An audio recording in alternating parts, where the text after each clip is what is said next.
Hi, this is Yodi Batsky from Straight Talk 101. Welcome to another segment. It is Saturday, the 11th of September 2021.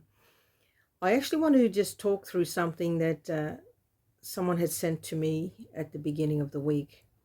Now, this particular link I will actually put up there for you to view, and it's a link that goes directly to the Australian Parliament website. Now, the information that was sent to me for the last few days now, I've been reading through it and just getting my head around some of the nitty-gritty sides of it.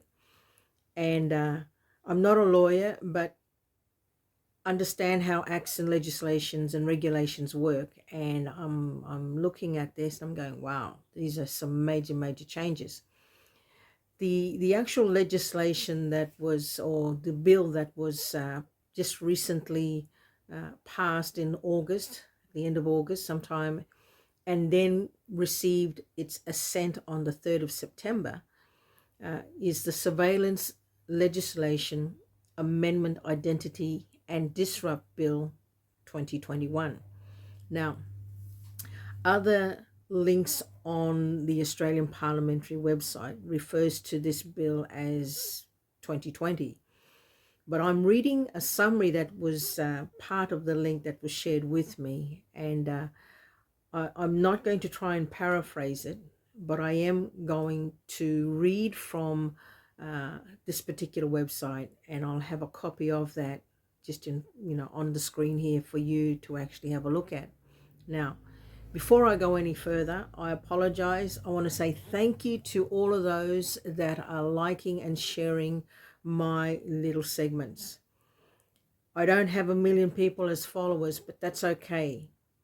As long as you are taking the time to share my links, it is getting out there in the networks. And it's important for people to hear just community thoughts and views on issues affecting us here in Australia. And to those in the US that are liking and sharing my segments, thank you indeed. Now, let's get back to this particular bill. The Surveillance Legislation Amendment Identity and Disrupt Bill of 2021. I encourage you to make time for yourself to have a look at this link, have a look at this bill. Whilst it's actually going to benefit the general public, there's also another side of it too. I'm wondering how this will also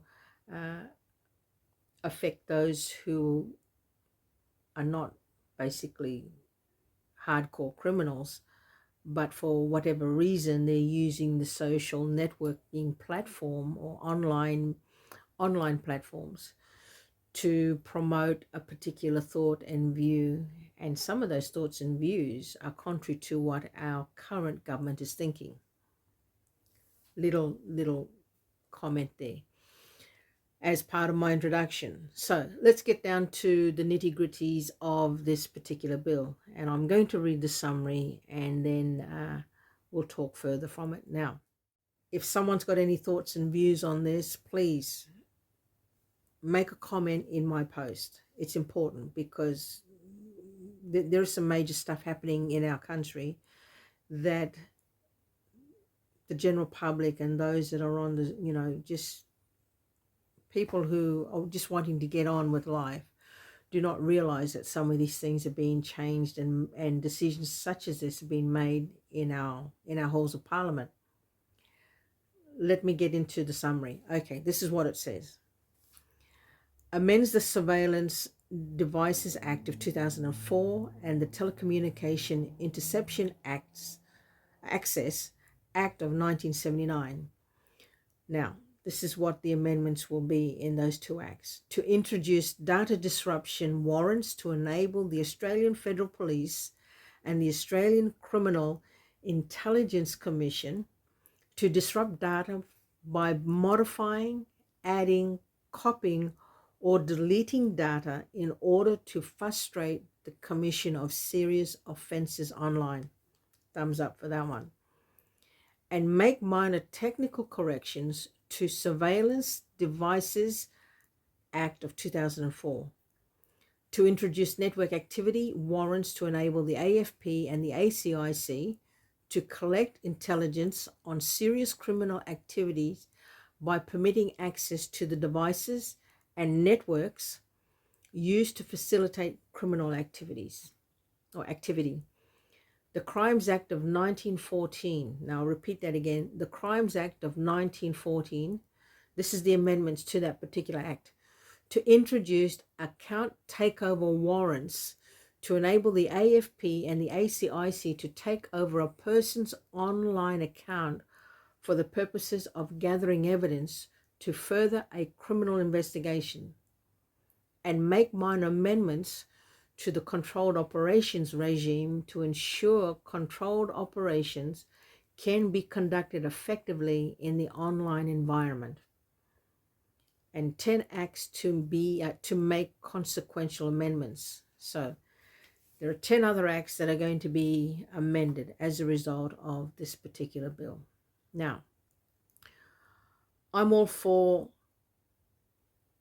the undesirables on the social network to be tracked down, to be arrested, and to be dealt with for whatever they're doing in the area of child pornography, human trafficking, drug trafficking, whatever illegal activities that will bring harm to the innocent, that will prey on the innocent. I'm all for our social networking platforms to be made safe for the vulnerable. I don't have an issue with that. But as we go through this, there are some things that the Australian Federal Police and the Australian Criminal Intelligence Commission never had power or authority over, and that is in the area of issuing, and I'll read it from here, issuing warrants. Now, I'll go back to the first part of that summary where it talks about the data disruption warrant will enable the Australian Federal Police and the Australian Criminal Intelligence Commission to disrupt data by modifying it, adding, copying, or deleting data in order to frustrate the commission of serious offences online. Now, when it says modify, adding, copying, and deleting, I don't have an issue with that. I don't have an issue with them actually taking over someone's account if they're doing all of the illegal activities that I mentioned previously before. We see that the social networking system, or Facebook itself, is being used to get the message out when we've had various lockdown protests happening within New South Wales and in Victoria. We've seen the social networking platform being used to encourage people last year to be a part of the BLM movement. We see the social networking platform being used by individuals like myself and others who are wanting to get a point of view and thoughts out there for the general public to just have some other information for them to make an informed decision about what is actually happening in our world today. Will the Australian Federal Police and the Australian Criminal Intelligence Commission be looking at other activities that could be seen as possibly borderline criminal, especially when people are starting to speak out against our government? People are rising up. People aren't happy with the decisions being made, and they're voicing their opinions over the online, over the social media. But I'm also concerned that such amendments will also limit the freedom of speech for those who are not conducting an illegal activity, but are wanting to get a message out there to the general public. Something for us to consider, something for us to think about. You take care. Bye for now.